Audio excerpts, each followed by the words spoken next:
championship trophy. That's what these guys are playing for. Ladies and gentlemen, this could be the final game of the 2016 Hearthstone Championship Tour, so make some noise for these players. Last year, Pavel was one game away from making it to BlizzCon. Now he is one game away from being the world champion. Only DrHippi stands in his way, and now Pavel only has to win with his rogue. Only with his rogue, and this is a Malagos rogue. So keep that in mind as we move forward. But Pavel does. I mean, the Malagos rogue is something that he's been struggling a little bit. But let's see what could be the final game. Game number 5. Pavel versus DrHippi. And DrHippi choosing to play his Warlock deck.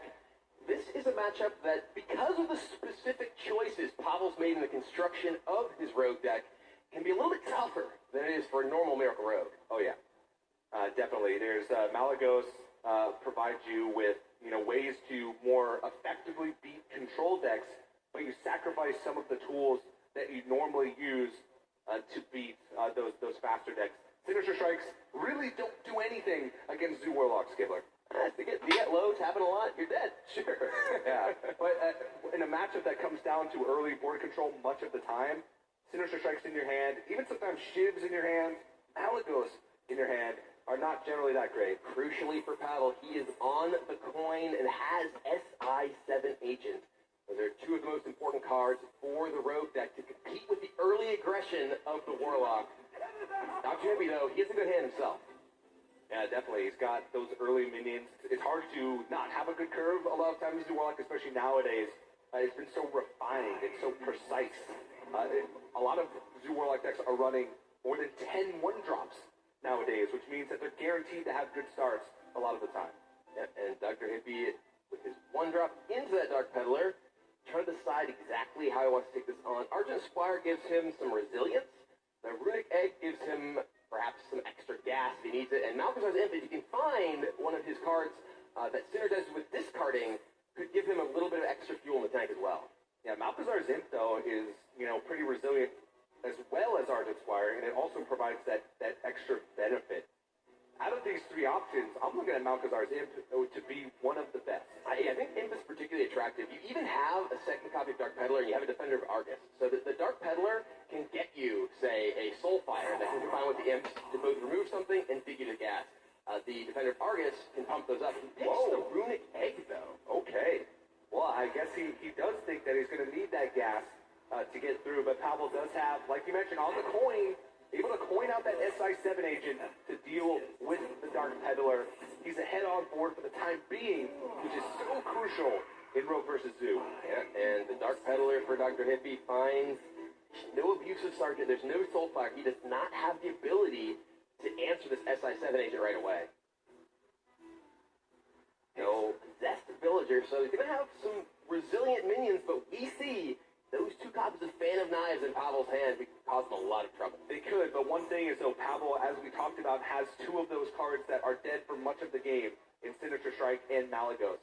So a lot of times what happens is rogues can get through that early board, but they can't deal with the second onslaught that Zoo can throw at them. So Pavel's still going to need a lot of help should he need to win this game. And Fan of Knives will help him get through his deck a little bit. Not only does it act as good removal, but it's also a cycle tool, so he can find those more crucial cards for this matchup. It's also worth noting that the discard version of Zoo isn't nearly as vulnerable to Fan of Knives as many of the Forbidden Ritual versions that have lots of 1-health minions. Even just looking at DrHippi's hand, there's a 0-2, there's a 1-3, another 1-3, a Death Rattle minion. So, Azure Drake for Pavel, that can give spell power that can make those Fan of Knives stronger, but does not help him right now.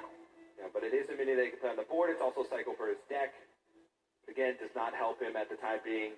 He has to decide how best to do this. I can imagine Fan of Knives is going to come down this turn. Pavel might feel like he needs to play more efficient and dagger up. Because he still makes sort of similar trades with Fan of Knives and dagger up.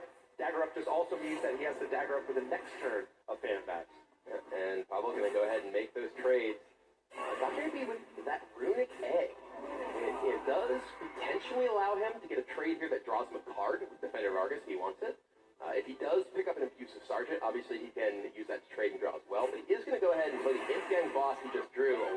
alongside Possessed Villager. Just going to make a board that's actually quite resilient to Fan of Knives. Yeah, positioning is important here, at least a little bit important here, because of the fact that you can tell he wants to taunt up the Runic Egg, he's just not sure the other way. Putting Possessed Villager on the side also means that your Death Rattles die more conveniently for things like Direwolf Alpha when you want to go outwards in. So definitely DrHippi paying attention to that. Not that it's going to be too crucial in this next turn. Yeah, but Pavel with that Tomb Pillager off the top, crucially filling out his curve here, allowing him to contest the board with that 5-4. And DrHippi now, Silver Gold was not what he's looking for. No, not at all.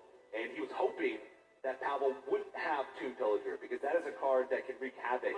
4 health can sometimes be a little bit awkward for Warlocks to deal with unless they have Soulfire, and also it means that they get a coin. So Pavel can leverage that with cards like Edward Van Auctioneer, with cards like Edward Van Cleef, or just, being able to use multiple filters. Blood Mage Thalnos, that does enable a spell-powered Fan of Knives right now, but that's good as that. Yeah, Hippie's board is not that vulnerable to a Fan of Knives. He has a bunch of 3 health minions right now, and Pavel only able to remove a little bit of damage, so I was going to say Doomguard is the best job for Hippie, and it's Doomguard.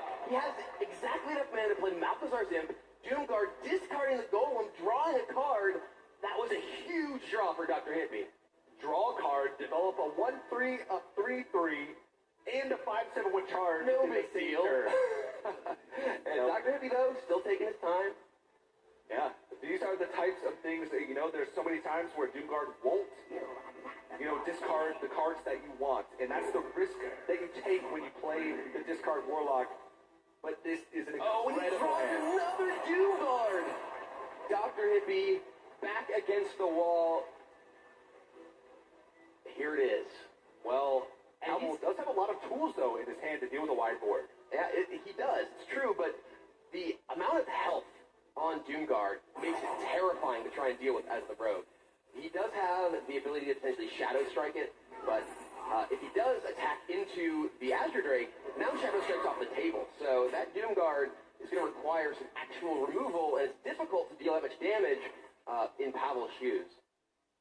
But he does have Blood Mage plus Fan, and with that Shiv picked out, you can actually Blood Mage Fan coin into Shiv, which could take out Doomguard, but it would not deal with most of the rest of the board.